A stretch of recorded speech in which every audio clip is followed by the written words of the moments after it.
Caserito. César Basalar Chacón es psicólogo clínico con formación en terapias contextuales por la Universidad de Almería, España. Tiene maestría en psicología clínica y de la salud de la Universidad Particular Ricardo Palma de Perú y se ha especializado en temas de regulación emocional, pareja, familia, adolescencia y espiritualidad, con experiencia docente, investigativa y de acompañamiento clínico. Es director del Centro Psicológico Tiempo de Amar, desde donde articula salud mental y educación emocional con un enfoque científico, humanista y contextual. Y el día de hoy tiene un tema muy especial que es conversando en familia, perspectiva bíblica. Es tu tiempo, profesor César Basalar. Ok, muy buenas noches con todos. Nuevamente para mí es un gusto estar aquí con ustedes. Acabo de compartir la pantalla también para poder tener este tiempo. Gracias una vez más, Pablo, a través de ti también a Sociedades Bíblicas Unidas. Siempre es un gusto estar aquí, honestamente, en todos los temas que me ha tocado compartir con ustedes. Hoy quiero que podamos concentrarnos en este tema que hemos planteado, denominado Conversando en Familia, donde me gustaría que a través de estas secuencias que vamos a seguir, podamos aprender a escuchar, a comprender o incluso a corregir sin herir, pero desde una perspectiva bíblica. De hecho, una de las cosas que me gusta mucho destacar cuando hablamos de conversaciones es que las mejores conversaciones se dan siempre al lado de una mesa, ¿no? Ya sea en la comida, en un lonchecito, ya sea en el almuerzo, en un desayuno, siempre al lado de una comida, como si lo que uno come y a la vez comparte estuvieran unidos, ¿no? Las mejores conversaciones se dan así. Es más, en estrategia de ventas para los negocios, siempre un almuerzo es el cierre de un compromiso económico con alguna empresa, ¿no? Entonces, las comidas siempre han sido, de alguna manera, el momento más adecuado para conversar y sobre todo en familia. Pero quiero empezar preguntando qué solemos poner sobre la mesa cuando conversamos o cuando estamos en casa. Si usted se imagina y usted puede ver el dibujo, hay platos, hay cubiertos, ¿qué más? ¿Qué más cree usted que se pueda colocar en la mesa mientras uno está de alguna forma compartiendo con personas? Yo les voy a pedir que en la medida que vayamos avanzando podamos compartir, pero también va a tener la libertad de poder escribir en el chat o levantar su manito si más adelante van a hacer preguntas para poder interactuar un poco sobre las cosas que vamos a ir añadiendo. De hecho, por aquí ya me escribe Vanessa servilleta, alguien dice flores, un arreglo floral. Ponemos la atención, dice Taylor, ¿no? Ponemos agua sobre la mesa. Excelente. Muy bien. De eso se trata. Yo los leo desde aquí, ¿ah? Una jarra con agua, un postre, qué rico, un florero, el líquido vital, dicen por aquí, ¿no? Postres, genial. Ahora, cuando estamos dentro de un ambiente familiar, a veces los platos, los cubiertos, los postres, las flores vienen acompañados también de algunas condiciones para conversar. Y aquí quiero que le preste atención, porque las condiciones para conversar van más allá de los productos físicos que tenemos. A veces llegamos para una buena conversación con una escucha activa. Algunos solo venimos a dar consejos. A ver, ¿qué vamos a hablar hoy día y qué quieres que te aconseje, ¿no? En algunas casas está presente el celular también, como muy bien lo han puesto por aquí, ¿eh? Pero algunos vienen ya dispuestos a corregir. Usted no está terminando de hablar y ya le están corrigiendo. Baja los codos de la mesa, ¿no? O tienes que usar los cuchillos, no puedes usar la mano, o apaga el celular. o prende la televisión, o dale volumen a la televisión porque no escucho, etcétera, etcétera, etcétera. Hay quienes vienen con prisa todavía, están comiendo, comiendo, comiendo, comiendo, comiendo y se olvidan de dialogar, se olvidan de conversar. Generalmente lo único que hacen es orar para los alimentos y de ahí se olvidan del todo, ¿no? He visto familias, lastimosamente, que incluso al momento de poder almorzar o compartir, eh, prenden su celular y mientras van comiendo, van viendo su celular. Y van comiendo y van viendo el celular. Y no hay ningún tipo de diálogo. Antes del celular, la mesa era el lugar para conversar. Ahora, cada uno conversa, perdón, cada uno almuerza incluso en su propia habitación, algunos solos, cuando los hijos se han ido, o algunos hijos en su cuarto. Una de las cosas que llamó mucho la atención es cuando usted encuentre al lado de la computadora de su hijo, o la laptop, o la tablet, o el celular, cuando usted encuentre comida al lado de cualquiera de estos equipos, ya es un indicador de riesgo. Cuando el hijo está en casa almorzando solo o comiendo solo, cenando solo, mientras está viendo pantallas, el sistema digestivo no está funcionando ni va a funcionar de la mejor manera. Entonces, la reflexión empieza por entender qué cosas vamos poniendo sobre la mesa y, sobre todo, qué cosas vamos colocando cuando aparece una conversación difícil en casa. A veces conversamos fuera de la mesa. A veces preferimos no usar la mesa para conversar, pero son condiciones que se nos aparecen y cuando llega el momento difícil de hablar, evitamos hablar o simplemente lo hablamos de manera agresiva, iracunda, con juicio, con sermones. Tienes que ser así, no podemos ser así, nosotros somos cristianos, o he visto también en muchas casas pastorales que ocurre esta sensación de tenemos que hablar y yo soy el padre, yo soy la cabeza de este hogar, así es que tenemos que hablar, pero no conversan. Parece más bien un interrogatorio. ¿Cómo te fue en el colegio? ¿Cómo va la universidad? ¿Qué has hecho esta noche? ¿Cómo has estado durante estos días? Etcétera, etcétera, etcétera. Entonces, las conversaciones en familias terminan convirtiéndose en interrogatorios más que en conversación. Terminan convirtiéndose en un lugar de juicio más que en un lugar de acogimiento. Terminan convirtiéndose en un lugar para corregir a las personas y no tanto para comprender a las personas.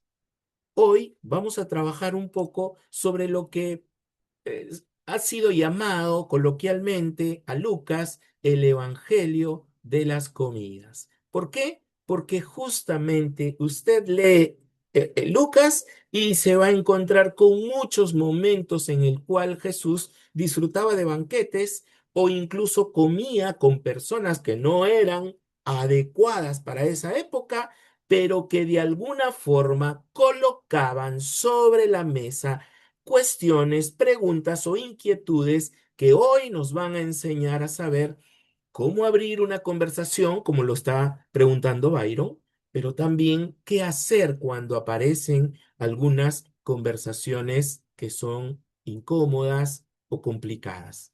Se dará cuenta usted que cuando Jesús estaba en una cena, en un banquete, comiendo con alguien y aparecían conversaciones, Jesús hacía uso de esas conversaciones para generar interacción, aprendizaje, reflexión e incluso para dar la oportunidad de escuchar a personas que muy pocas veces en esa época se les escuchaba.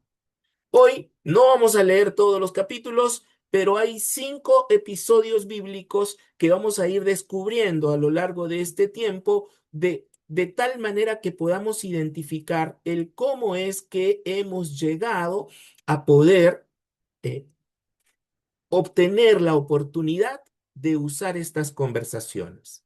Recuerda el llamamiento de Mateo, el banquete de Leví. Fue una conversación donde vamos a descubrir cómo Jesús, usando la pausa y la acogida, permitió que todos pudieran aprender condiciones reales de lo que estaban viviendo en ese lugar. Para cuando lleguemos a Simón el fariseo, nos encontraremos con preguntas incómodas que le hicieron a Jesús en ese preciso momento. El camino de Emaús también, aunque no fue necesariamente la conversación durante una comida, terminó en una comida que generó una revelación y donde recién partiendo el pan se dieron cuenta que era Jesucristo. Pero ahora vamos a ver un poquito más profundamente cada episodio y cómo esto, de la manera en que Jesús lo abordó, permitió que la gente saliera con aprendizajes y reflexiones. La última cena no nos vamos a enfocar en la condición que hizo Jesús de lavar los pies, sino que previamente la discusión que hubo, la disputa que hubo de saber quién iría a sentarse en la derecha o en la izquierda del Señor. Y finalmente veremos la vida de Zaqueo, algo muy rápido, muy concreto, y cómo esa conversación termina en una restauración que es uno de los objetivos que debemos buscar en toda conversación que tengamos. De hecho, Jesús no esperaba conversaciones perfectas, pero en medio de lo que ocurría, las hacía perfectas, las volvía perfectas, en el sentido de que conversaba en medio del prejuicio, o en medio de la tristeza, o en medio de la disputa, incluso de la incomodidad, o aún, donde muy pocas veces tenemos esa oportunidad, conversar en medio del error. Mucha gente no conversa en medio del error, lo quiere corregir de inmediato. Y a veces vienen hijos con preguntas e inquietudes que en vez de aprovechar la oportunidad para abrirse el diálogo, de inmediato decimos, eso no se habla en esta casa. ¿Cómo puedes preguntar esas cosas? ¿O cómo puedes decir eso? Y terminamos cerrando la oportunidad de una conversación eficaz. Vamos con el libro de Leví. Insisto, no voy a leer todo el capítulo, ustedes tienen ahí los versos bíblicos, pero nos vamos a ir dando cuenta. Yo voy a hacer énfasis solamente en el verso 30, se los voy a leer, que dice, pero los escribas y los fariseos murmuraban contra los discípulos de Jesús y les dijeron, ¿por qué ustedes comen y beben con cobradores de impuestos y pecadores? Miren la pregunta que le hacen, ¿ah? Y Jesús les responde, los que están sanos no necesitan de médico, sino los enfermos. Yo no he venido a llamar al arrepentimiento a los justos, sino a los pecadores. ¿Y qué quiero que se den cuenta en esto?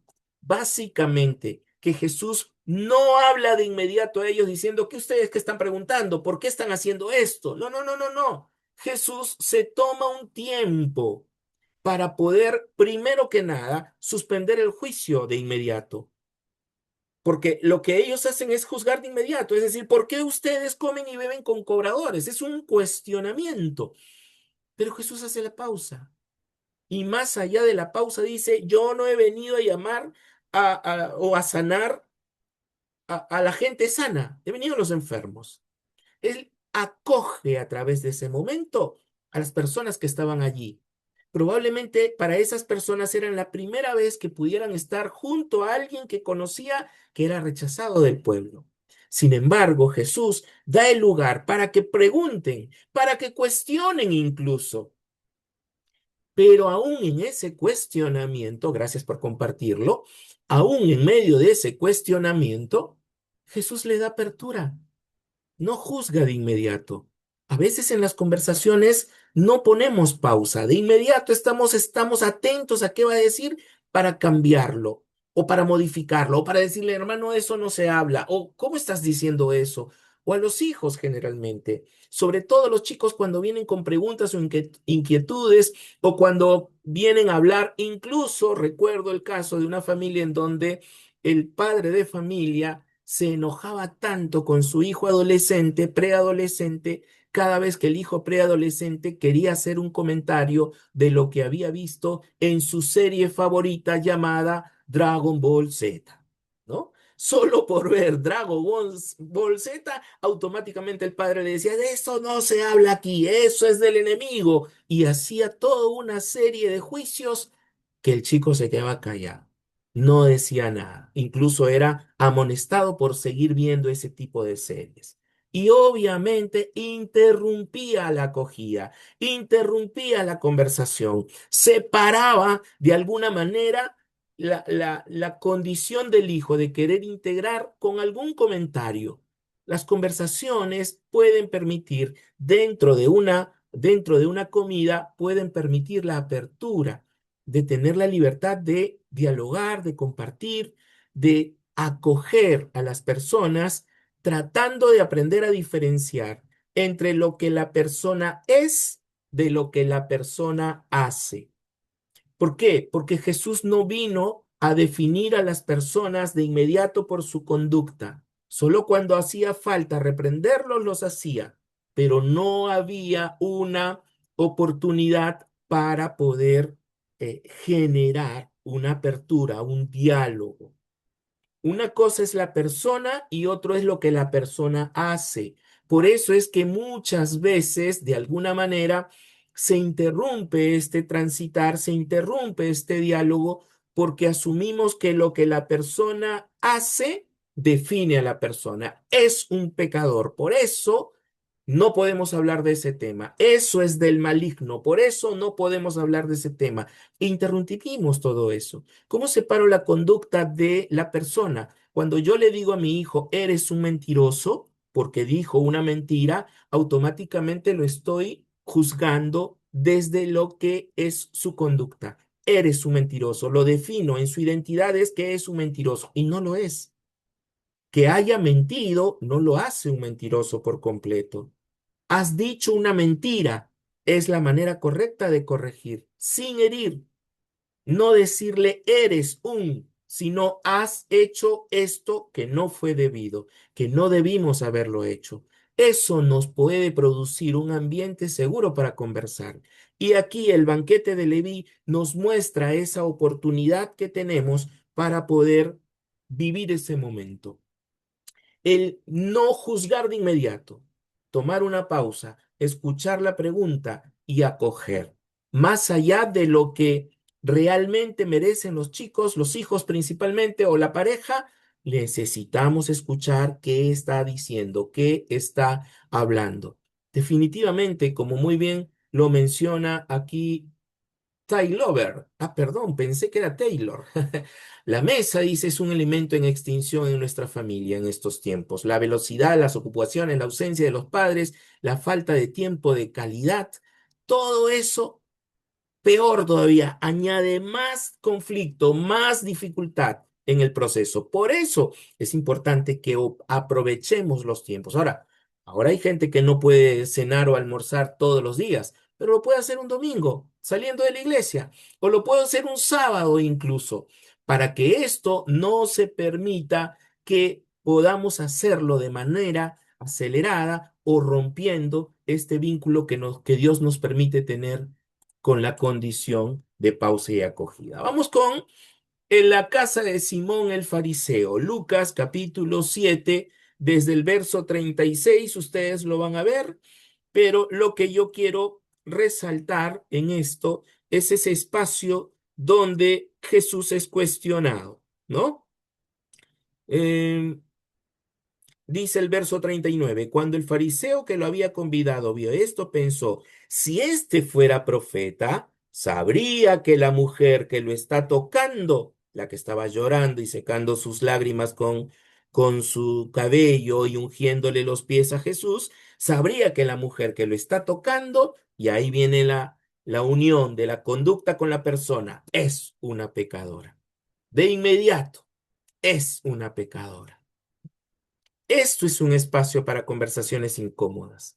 Si Jesús realmente fuera profeta, sabría que la que lo está tocando es una mujer pecadora, es una mujer que tiene problemas en su vida. El verso 40 dice, entonces Jesús le dijo, Simón, tengo que decirte algo, y le cuenta una metáfora. Le dice, un acreedor tenía dos deudores, uno le debía 500 días de sueldo y el otro 50. Como ninguno de los dos podía pagarle, le perdonó la deuda a los dos. Miren, el momento en que Jesús no viene de inmediato a responder la inquietud de Simón el fariseo, sino que lo hace a través de una historia, a través de una metáfora, a través de una conversación. No responde directamente hacia una conclusión ya cerrada. Le da apertura. No le dice Jesús a Simón, Simón, lo que estás diciendo es malo, no está bien. No, no deberías pensar así. No, no, no, no, no. Le está dando la oportunidad de repensar lo que piensa y ni siquiera contestando su pregunta, sino presentándole una historia. Es más, llega el momento en el cual Jesús se permite escuchar lo que Simón el fariseo tenía en su interior. Si él supiera, se permitió escuchar con apertura, porque no se sintió ofendido de inmediato con lo que él siquiera pensaba. Cuando Jesús le hace la pregunta sobre quién amará más, ahí Simón le responde diciendo, me parece que aquel a quien perdonó más. Y Jesús le dijo, tu juicio es correcto. Miren, si juntamos esa parte donde Simón el fariseo comienza a pensar y dice, si este fuera profeta, sabría que la mujer que lo está tocando es una pecadora. Eso es ya un juicio que él lo tenía en su interior, porque dice que lo pensó, pero Jesús ya sabía lo que pensaba. Él tenía ya un juicio. El fariseo sabía que la mujer era pecadora. Y luego Jesús, después de la historia, cuando él juzga con verdad, sabiendo y diciendo que quien más fue perdonado, más ama, Jesús resalta ese momento y le dice, tu juicio es correcto. ¿Se da cuenta? Alguien escribió algo por acá. Interesante, dice Byron. No atacar directamente, más bien abrir caminos adyacentes. Lo has dicho perfecto, Dairon. Tu juicio es correcto. ¿Sabe por qué? Porque Jesús no viene cerrado a decir eso que tú estás diciendo está mal, no deberías decir eso. ¿Cómo puedes pensar así? Si verdaderamente eres cristiano o dices ser cristiano, no deberías pensar así. No, no, no, no, no, no. Le da una historia. Le permite ver cosas que él no había considerado. Y escucha incluso cuando lo que ocurre le está incomodando, porque está poniendo en tela de juicio si él realmente es el Hijo de Dios o un profeta. Porque dice, si este hombre es profeta, debería saberlo. Y Jesús lo sabía. Pero incluso en medio de eso estuvo dispuesto a revisar su propia mirada, a poder hablar con él y decirle, oye, mira, dos personas deben, uno debe más, el otro debe menos, pero a los dos se les perdona. ¿Quién crees que deba más? Cuando nos permitimos afrontar aquello que es incómodo para uno, podríamos tener la oportunidad de hacer que nuestra conversación crezca y pase a una reflexión. Escuchar con apertura es permitir que la experiencia del otro también cuestione mi manera de ver. Jesús sabía que Simón el fariseo lo estaba cuestionando, pero no fue de inmediato a acusarlo, a juzgarlo y a decirle qué estás pensando. Eso no se piensa. No, no, escuchó con apertura, pero le dio una gran lección cuando le dijo quién debería o quién amaría más. Incluso cuando le dijo a la mujer, dice, entonces se volvió a la mujer y le dijo a Simón, mira a esta mujer. Cuando llegué a tu casa, no me diste agua para lavarme los pies, pero ésta los ha bañado con sus lágrimas y los ha secado con sus cabellos. No me diste un beso, pero ella no ha dejado de besarme los pies desde que entré. No ungiste mi cabeza con aceite, pero ella ha ungido mis pies con perfume. Por eso te digo que sus muchos pecados, y ahí viene el detalle. Recuerde que Simón dijo, es una mujer pecadora. Y si es una mujer pecadora y él es profeta, se daría cuenta. Y Jesús le está diciendo, me doy cuenta que es pecadora. Pero dice, te digo que sus muchos pecados le son perdonados porque amó mucho. ¿Qué lecciones estaba recibiendo Simón el fariseo allí? Y luego dice, pero a quien poco se le perdona, poco ama. ¿Se da cuenta? Una conversación en medio de una condición incómoda donde estaba habiendo una mujer que todo el mundo reconocía, incluso Simón, como pecadora, y obviamente para esa época una mujer pecadora o era prostituta o estaba metida en algo turbio o hacía cosas que todos reconocían que era malo o era falso o que estuviera mal para la época en la que ellos estaban. Bueno, para ahora también probablemente, pero en ese tiempo que él la reconozca como una mujer pecadora, era cierto, pero Jesús dice, quien amó a quien se le perdona más, ama más. Y esa mujer amó con sus lágrimas, con su llanto, con su perfume, con el beso que no dejó de darle a sus pies. Miren los gestos que utiliza, ¿eh? Cuando llegué a tu casa no me diste agua. El amor se expresa también entregando algo de mí hacia la otra persona. No me diste un beso. Habla de la cercanía, de la intimidad, no sexual, de la cercanía emocional que pueda haber a través de un beso. No ungiste mi cabeza. Habla de la condición que esta mujer da a esta persona, que en este caso a Jesús, con su perfume, con una entrega de algo de valor. Su amor no fue por palabras. Esta mujer no se le escucha decir absolutamente nada. Solo fue actos de amor. Su lenguaje de amor fue sin palabras. Simón no lo entendió hasta cuando Jesús le abrió el panorama. ¿Tiene sentido lo que le digo? ¿Sí? Dedito arriba para los que están con cámara encendida. ¿Se da cuenta de cómo es esta intención de Jesús, esta conversación que aún en momentos de incomodidad se puede dar con apertura? Vamos al capítulo 24 en Camino a Emaús. Como les mencionaba hace un momento, esta condición ya no es solamente en ya no es el asunto con el momento de la cena, sino que termina en una cena de revelación. Pero previamente, ambas personas que caminaban hacia Emaús, unos 10 kilómetros aproximadamente de Jerusalén, hablaban todo el tiempo de lo sucedido y Jesús los acompañó. Mire, Jesús los acompañó. Jesús era el protagonista de lo que ellos estaban hablando. ¿Se imagina ese momento? Tú caminas al lado de una pareja de personas que hablan de ti sin saber que tú estás allí. ¿Cómo se sentiría? A mí me llama la atención que ha habido en algunas iglesias donde se ha hecho, y esto me parece fabuloso, la oportunidad de que el pastor de la iglesia se vista de una manera que no fuera reconocido para estar con la gente de la iglesia. Y en algunos casos, he visto algunos casos en donde incluso han preguntado, ¿y qué tal es este pastor de la iglesia? ¿Qué tal se siente usted en esta iglesia? ¿No? Y ahí le dan información fresca y genuina sin saber que es el pastor de la iglesia.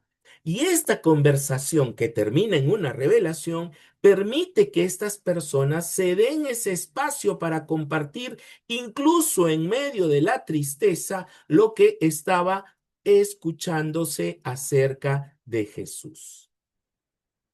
Ellos se dieron un tiempo para escuchar, en este caso Jesús, se dio un tiempo para escuchar las palabras y las emociones de esta persona, de estas personas. Era una pareja de personas, ¿no? Dos hombres, ¿no? Entonces, Jesús se dio el tiempo para entender lo que ellos sentían.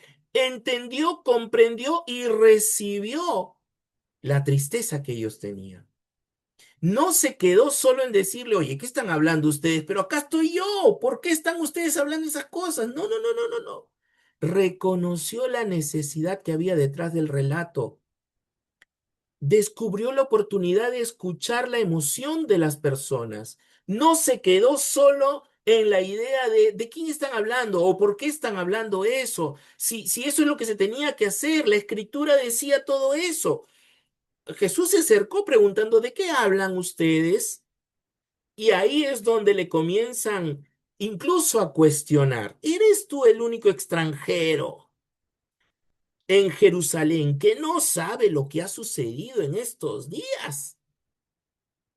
Y Jesús, me encanta esta respuesta, dice, ¿y qué ha sucedido? Él era el protagonista y aún así les permite hablar. ¿Por qué? Porque escuchaba no sus palabras solamente, escuchaba sus emociones, la tristeza que ellos tenían, la forma en cómo narraban todo lo que había acontecido. Jesús aprendió a entender el significado que las personas tenían de ese momento.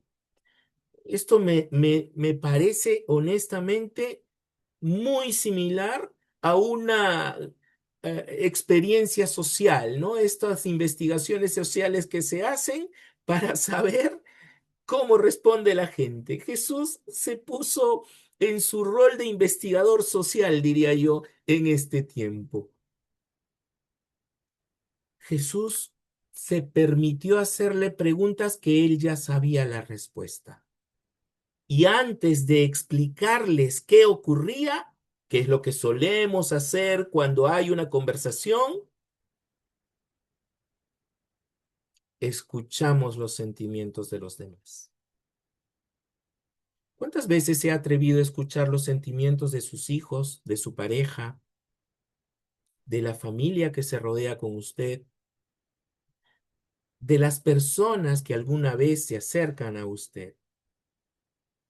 ¿Cuántas veces se ha permitido escuchar no solo las palabras, sino el corazón de la persona? Hay un ejercicio que nosotros, los terapeutas de familia, solemos hacer a las parejas o a las familias en general. Y si usted puede hacerlo con su familia, sería genial. ¿Qué tenemos que hacer? Estando todos reunidos en la mesa. Es más, esto lo hemos hecho con mi hijito las veces que salimos a un restaurante y mientras hacemos el pedido y nos traen el pedido, usamos ese tiempo para hacer este ejercicio. ¿De qué se trata el ejercicio? Se trata de preguntar a nuestros hijos o nuestra pareja que diga tres cosas que no le gustan de mí. Si yo como papá empiezo, le digo a mi esposa, dime tres cosas que no te gustan de mí. Luego mi hijo, tres cosas que no te gustan de mí. Si tiene una hija, tres cosas que no te gustan de mí. Y así, cada uno tiene que decir tres cosas que no le gustan de mí, para luego volver a decir tres cosas que sí le gustan de mí. A mi esposa, tres cosas que sí te gustan de mí. A mi hijo, tres cosas que sí te gustan de mí y a mi hija, si lo tuviera, tres cosas que sí te gustan de mí. Esto causa dos cosas importantes. Uno, se da la oportunidad de entender que a todos hay cosas que nos gustan y cosas que no nos gustan, pero también se da la oportunidad de expresarlo. Y así vamos turnándonos, primero de papá, luego de mamá. Yo tengo que decir tres cosas que no me gustan de mamá. Mi hijo tiene que decir tres cosas que no le gustan de mamá. Si hubiera una hija, tiene que decir tres cosas que no le gustan de mamá. Y luego terminar con tres cosas que sí le gusta de mamá, cada uno. Y en la medida que vamos dialogando, los que escuchamos nos tenemos que quedar calladitos. Empezamos por lo que no le gusta y terminamos por lo que sí le gusta, por si acaso ese es el orden. ¿Por qué? Porque necesitamos tener apertura para escuchar lo desagradable, como lo hizo Jesús, pero tenemos que tener la oportunidad de cerrar con comprensión emocional.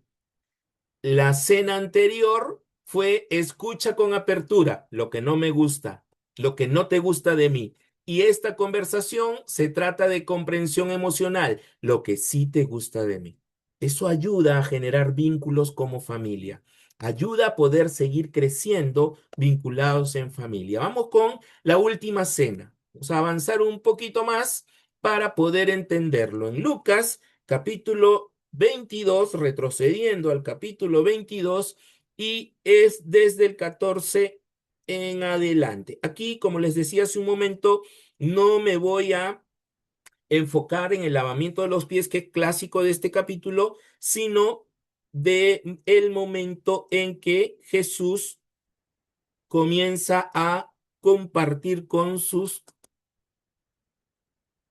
Acá está. Expresar con humildad, sin acusar, hablar sin humillar.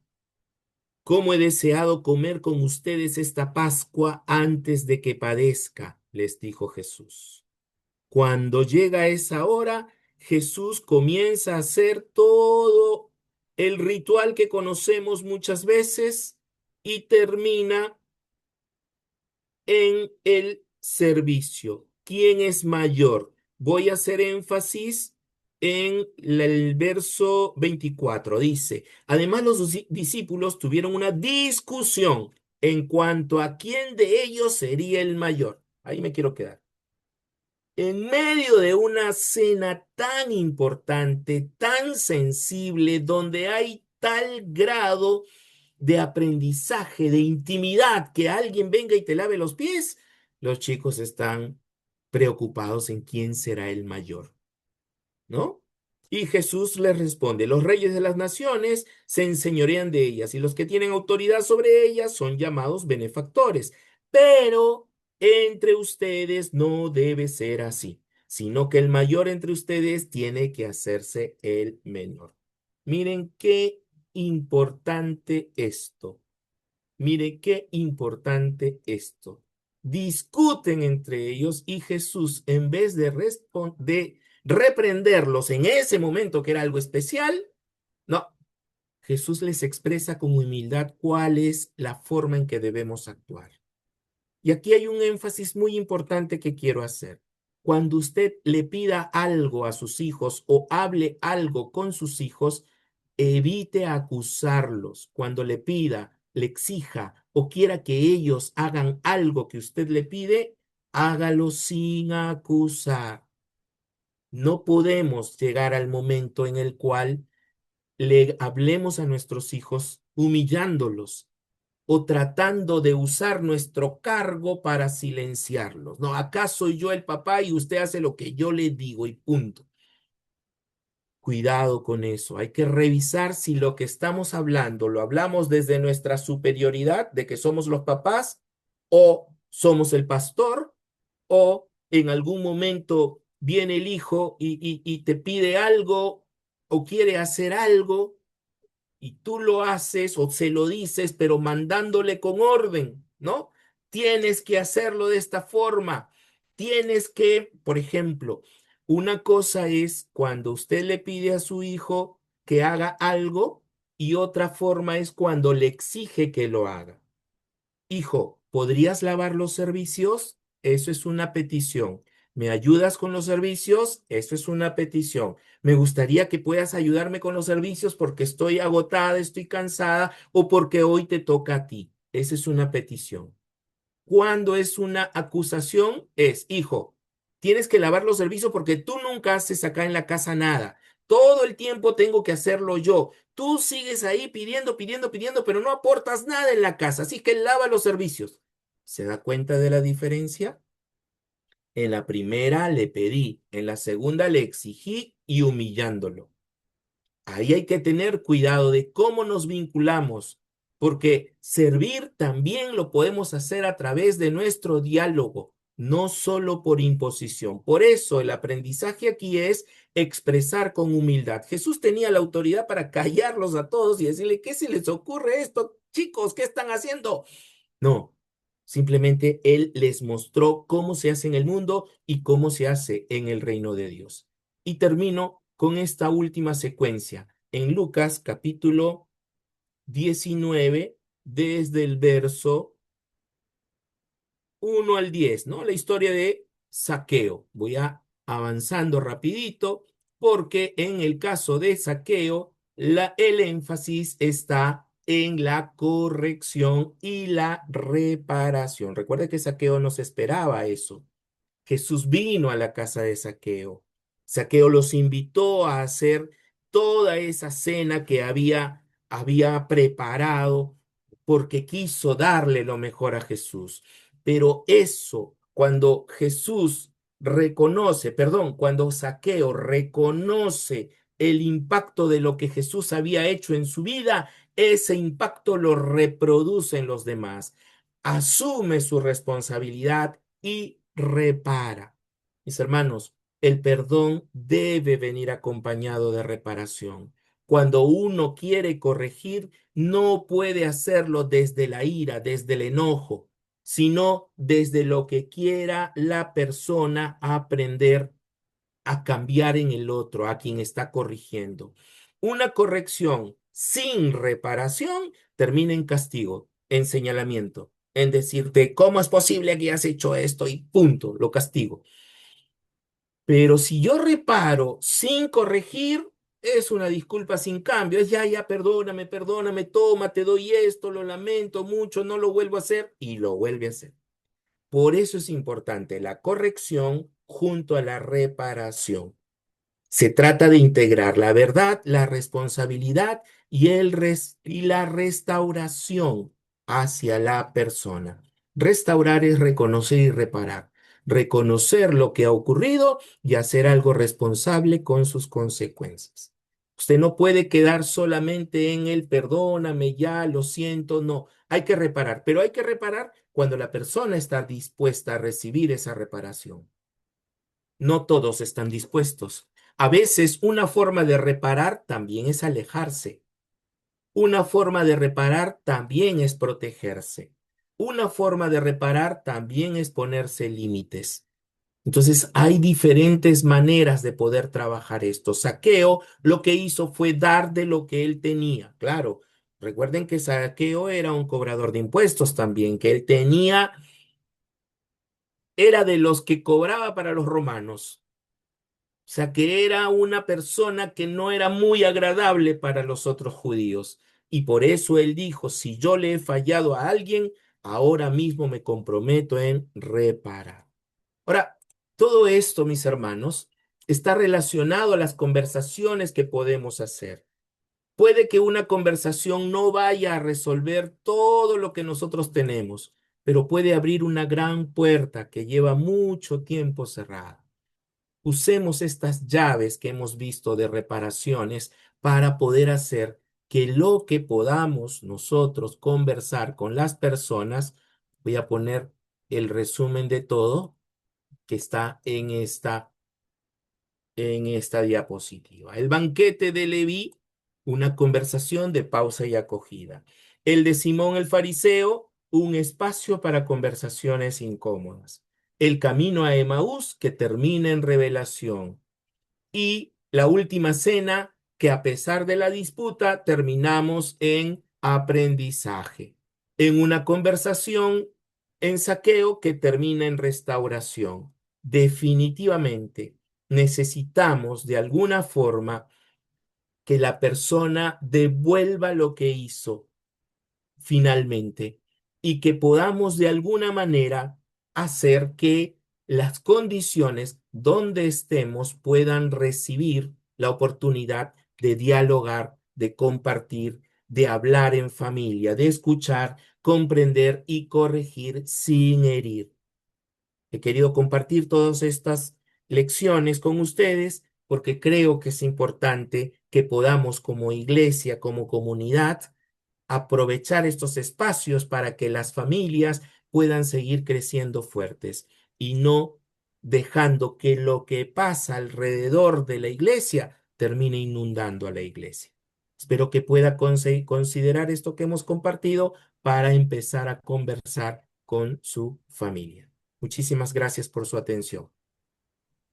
Muchas gracias, profesor César. Realmente hemos quedado llenos con toda la información que hemos recibido y sobre todo con los ejemplos desde la Biblia y que cada uno de esos momentos han servido para interactuar con Jesús y para que dé una enseñanza y para que cumpla un objetivo, ¿no? Como que ha mencionado de acogida, de resolver, de revelar, de enseñar, de restaurar.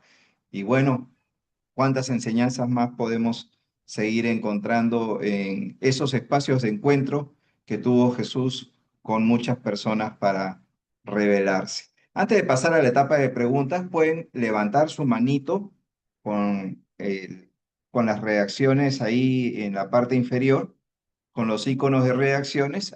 Ya pueden ir levantando su manito. Vamos a leer el versículo que corresponde a esta semana. Cada semana leemos un versículo en dos versiones, en la Reina Valera 1960 y la Reina Valera contemporánea. ¿Por qué? Porque queremos que conozcan la Reina Valera contemporánea, ¿no? La Biblia Reina Valera 60, muchos de nosotros hemos hecho profesión de fe, aprendemos versículos de memoria, enseñamos y ahora tenemos para Latinoamérica, para el lenguaje que hablamos hoy, la Reina Valera contemporánea. Está en Isaías capítulo 10, 1 a 2, dice, hay de los que dictan leyes injustas y prescriben tiranía para apartar del juicio a los pobres y para quitar el derecho a los afligidos de mi pueblo, para despojar a las viudas y robar a los huérfanos. Y este mismo texto lo tenemos en la Reina Valera contemporánea, que dice, hay de los que dictan leyes injustas y emiten decretos opresivos. Con ellos evitan la defensa de los pobres y le niegan la justicia a los afligidos de mi pueblo. Despojan a las viudas y les roban a los huérfanos. Pueden adquirir su Biblia Reina Valera contemporánea en la Casa de la Biblia de su país. Y también tenemos para presentarles una Biblia de estudio. Tenemos estas Biblias de estudio que son herramientas para ustedes, cada uno de ustedes, desde el momento que están participando en estos webinars, tienen deseos de aprender y conocer más. Y la riqueza de las Biblias de estudio es que nos brindan mucha información para comprender el texto, ¿no? En este caso tenemos la Biblia de estudio Ser Mujer, ¿no? Que combina devocional, estudio y reflexión. Está en la Reina Valera 1960, tiene devocional para su vida diaria, notas de estudios especializadas para la vida de la mujer, artículos temáticos enfocados a las mujeres, datos curiosos sobre las mujeres en la Biblia, mujeres de la Biblia, listado alfabético, libro por libro, es decir, hay todas las mujeres que están en la Biblia. Tiene recuadros también a lo largo de todo el texto con información relacionada con las mujeres. Tiene secciones de reflexión y de oración y sobre todo tiene un diseño atractivo y funcional. Tiene muchos diseños, textos bíblicos escritos con la caligrafía que es de ahora, moderna, a lo largo de toda la Biblia. Wow. A ver, ya, vamos a continuar un ratito, vamos a ver. Vamos a pasar a las preguntas ahora sí. A ver, vamos a pedirle a Taylover González que abra su micrófono y nos diga de qué país es y formule su pregunta. Buenas noches, mis hermanos. Dios les bendiga. Les hablo desde Venezuela. Y bueno, la pregunta que tengo para el expositor de esta noche guarda relación con el discipulado. O sea, ¿qué papel juega o jugó esa mesa de Jesús en el discipulado hacia ese encuentro del alumno con el profesor, el maestro? ¿Y cuánta falta nos puede hacer en este tiempo? Esa es mi pregunta. Dios les bendiga. Perfecta pregunta, Lover. Definitivamente conversar es discipular, te diría de inmediato, ¿no? Conversar es una manera de discipular también. De hecho, Jesús utilizaba estas conversaciones para poder generar aprendizajes vivenciales sobre la vida de las personas a quienes él guiaba. De hecho, hace mucha falta, honestamente, en este tiempo, este tipo de aprendizaje vivencial, porque muchas veces nos hemos acostumbrado a dictar algunos cursos, seminarios, algunas conferencias o algunos sermones, y no digo que esté mal, por cierto, pero siempre está esta dinámica de quien habla y el otro escucha, pero no hay un aprendizaje colaborativo como Jesús lo hacía en ese tiempo. Para eso son los talleres, para eso son los cursos. Ahí es donde uno puede explayarse un poco más en conversar, compartir, cuestionar con libertad y permitirse obtener aprendizajes. Una de las cosas que yo suelo decir en los cursos que doy, incluyendo en este que vamos a empezar o que ya ha empezado en consejería, yo siempre les digo, en nuestro curso no hay interrupciones, lo que hay es participaciones. Por tanto, nadie interrumpe, todos participamos. Así que hay gente que puede levantar la mano, ahí sí que hay gente que puede hacer preguntas como ahorita. O sea, es importante tener este tipo de diálogo para aprender a manejar todo lo que tenga que ver con el aprendizaje. La gente que está vivenciando esto ayuda muchísimo a aprenderlo desde otra perspectiva, mientras lo vive y no solo mientras es enseñado de una manera, ¿cómo decirlo? De una manera oral solamente, ¿no? Si es que conversar también es una forma de discipular. Gracias por tu pregunta, Taylor. Taylor. Byron Zambrano, es tu tiempo. Abre tu micrófono y dinos de qué país. Bueno, ahí eres de Ecuador, ahí estamos viendo. Muchísimas gracias. No quisiera hacer una pregunta sin antes empezar agradeciendo la charla magistral que nos ha compartido el psicólogo.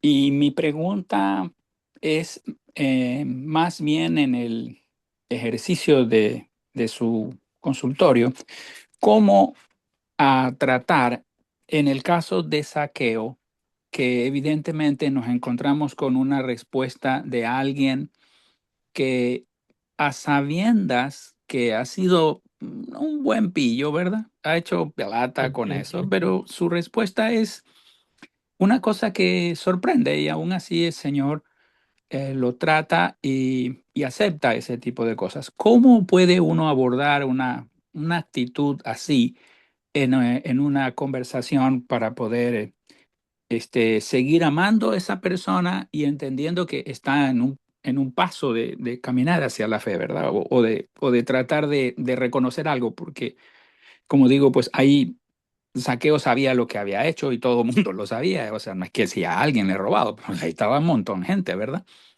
¿Cómo abordar eso? Que nos dé algunas pautas al respecto. Muchas gracias. Gracias, Gracias, Byron, por Byron. tu pregunta y por la inquietud. En realidad es bastante profunda esta enseñanza con respecto a Saqueo, porque como muy bien lo has dicho, él dice, si a alguien le he robado, si a alguien le voy a devolver. De hecho, él reconoce públicamente lo que hizo, pero también hay una parte en donde él expresa indicando que si alguien se ha sentido así. Por eso es que decía que intentar de alguna forma reparar implica también la oportunidad de poder hacer que ¿cómo decirlo?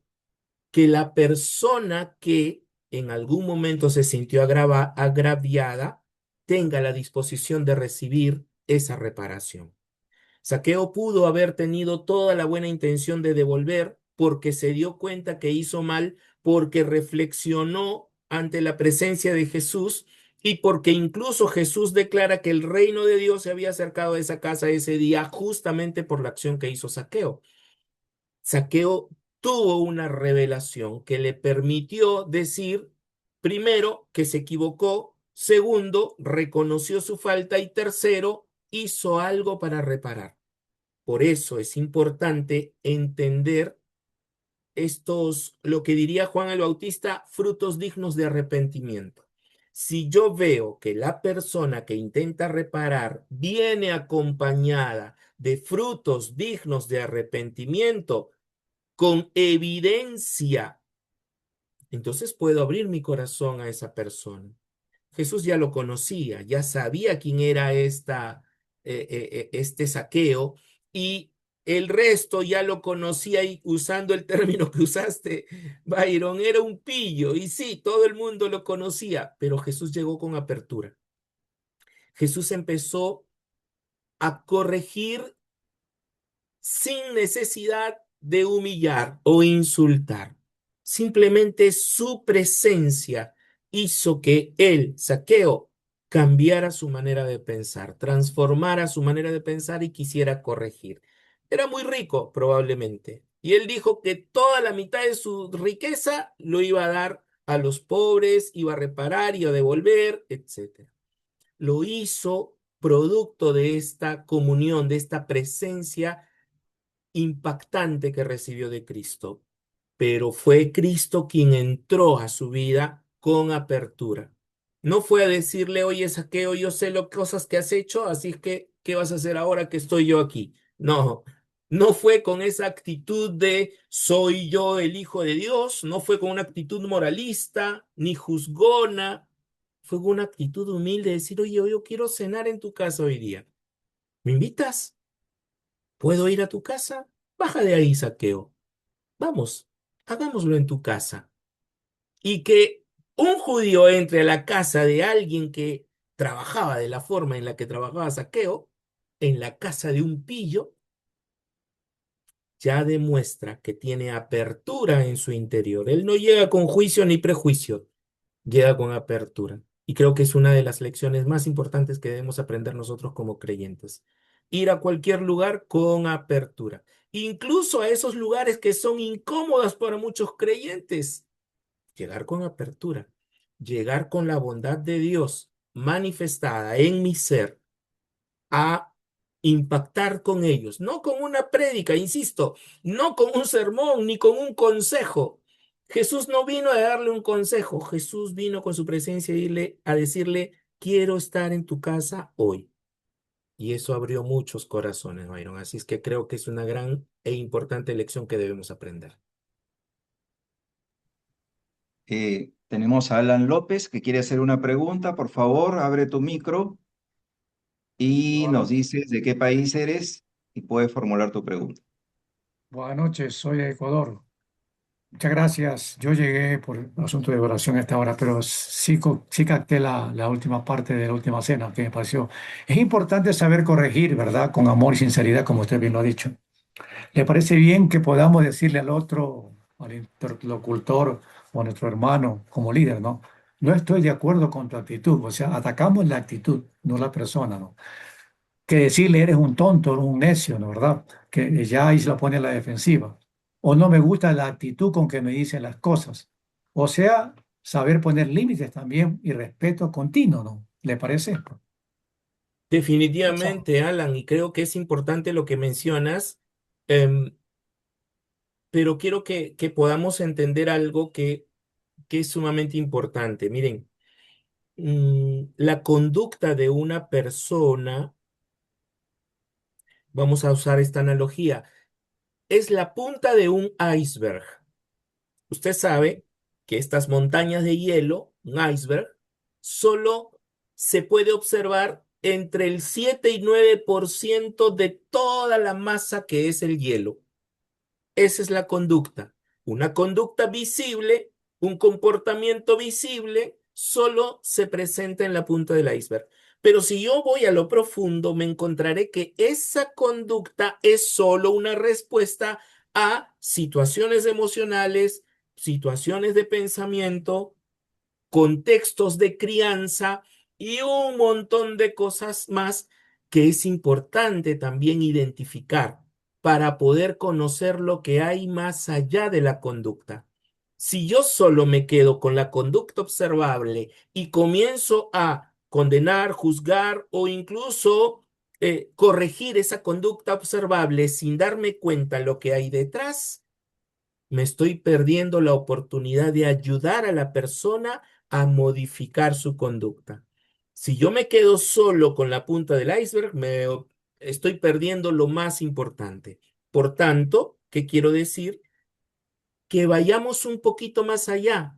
Por ejemplo, si me permiten darle un ejemplo, el enojo es una máscara de la tristeza, de la frustración, del miedo o incluso de, de aquello que alguna vez la persona vivió y no supo cómo responder.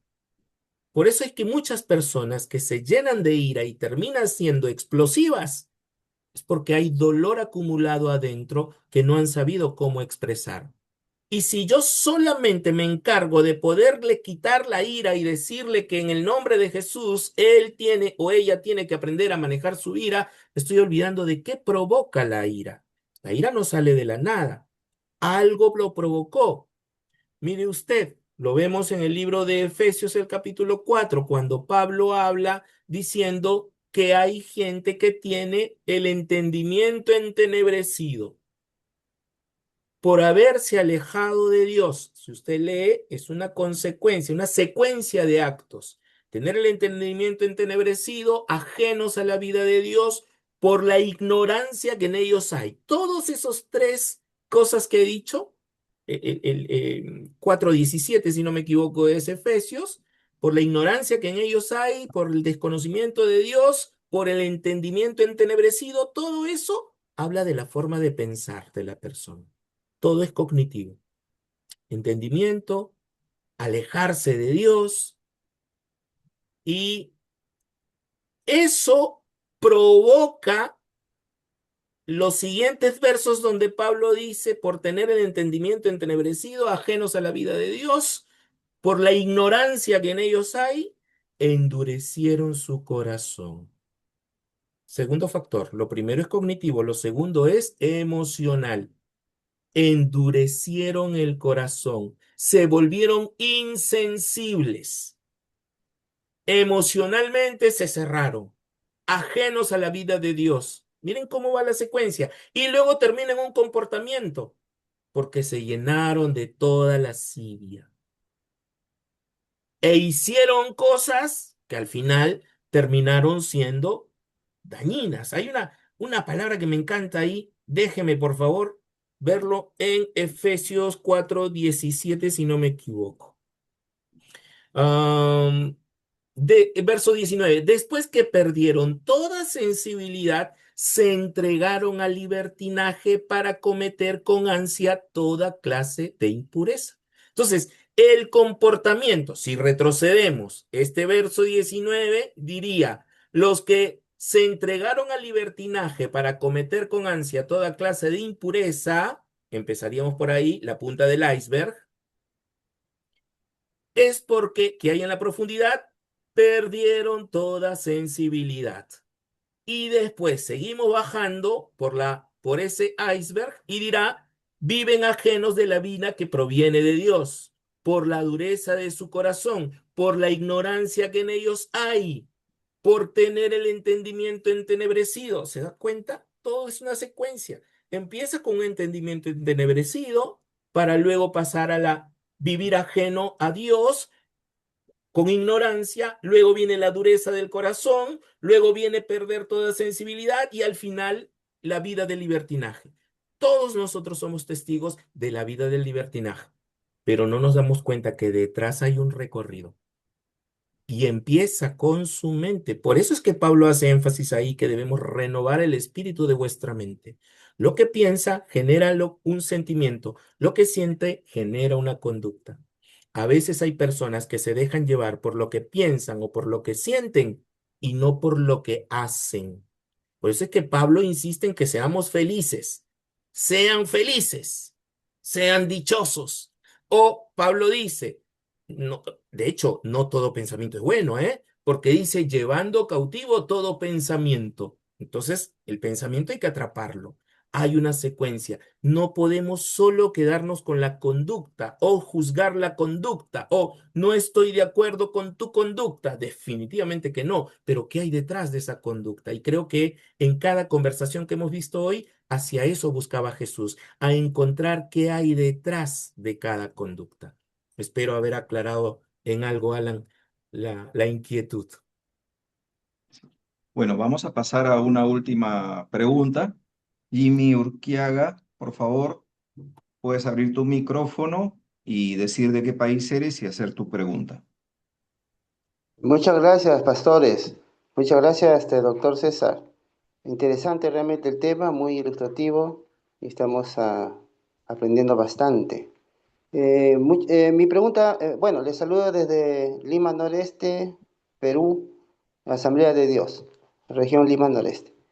Eh, Mi pregunta va por el tema que estaba tocando antes, sobre bueno, básicamente la apertura de saqueo en cuanto a, yo lo tomo como una manera de restituir, ¿verdad? Como al Antiguo Testamento. Así es. Entonces mi pregunta va, ¿es necesario, urgente, volver al asunto de la restitución? Wow, mi estimado Jimmy, yo te diría que eres mi tocayo porque mi segundo nombre es Jimmy justamente también. César Jimmy soy yo. Así es Oh, que tú has dicho, tocayo, algo importantísimo. Ese ministerio de la restitución, diría yo lo llamaría ministerio de la restitución. Es uno de los ministerios más abandonados en la iglesia en general, ¿eh? Porque muy pocas veces hacemos énfasis a esa restitución. A veces creemos que es solo restitución de manera económica para algunos y nos olvidamos de la manera en que se restituía, que era brindando algo de valor de cada uno. Es algo que nos hace mucha falta en este tiempo, pero también creo que es algo que nos hace falta porque no nos hemos dado el tiempo de investigarlo, de enseñarlo, de que cada perdón que tengamos debe venir acompañado, como lo diría Juan el Bautista, una vez más lo menciono, con frutos dignos de arrepentimiento. O sea, el arrepentimiento debe traer un comportamiento nuevo. Si solamente me pongo triste por lo que hice mal, eso es remordimiento. Si me pongo triste por lo que hice mal y empiezo a hacer lo bueno, ahí estoy hablando de arrepentimiento. Por tanto, cuando hay personas que han fallado a alguien o siguen fallando a otras personas, tenemos que, por eso es importante identificar cuándo es la oportunidad de que el pastor sea el encargado y que tenga el rol de acompañar al creyente y cuándo es necesario tomar conciencia para derivar al creyente para una orientación, una atención o una intervención de manera más profesional. Justo en el curso que estamos dando ahora en este tiempo en consejería, en el curso que me va a tocar dictar, voy a hacer mucho énfasis en esto, en que no podemos solamente asumirlo todos los pastores, asumiendo que podemos hacer todo. No, no, también podemos trabajar en equipo. La palabra lo dice claramente, en la multitud de consejeros está la sabiduría. Por eso necesitamos tener consejeros en multitud a donde quiera que vayamos.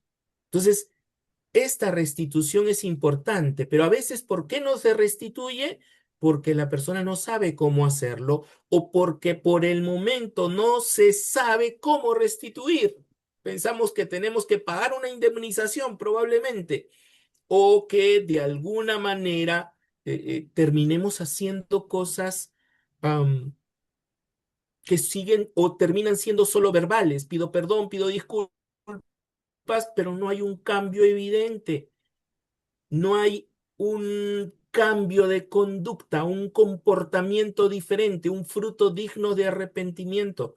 Por eso es importante que el acompañamiento que nosotros demos pastoralmente a los creyentes deba ser también integrado con, cuando sea necesario, por cierto, con una ayuda profesional, un médico, un psicólogo, un consejero profesional, un enfermero, dependiendo de las condiciones que se den, para que la persona, al tomar conciencia y hacer cambios de vida, restituya de la manera que pueda ser necesario.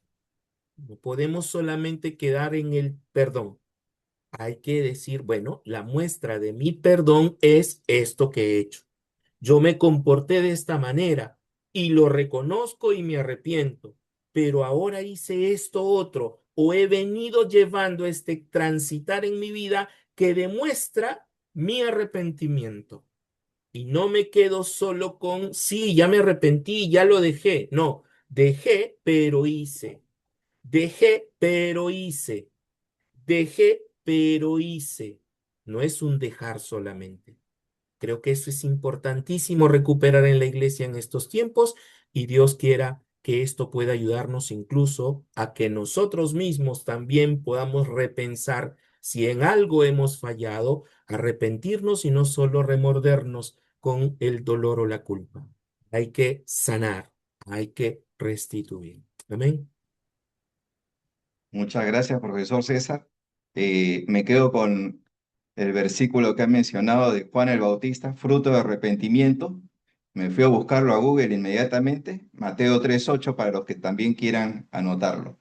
Y bueno, vamos a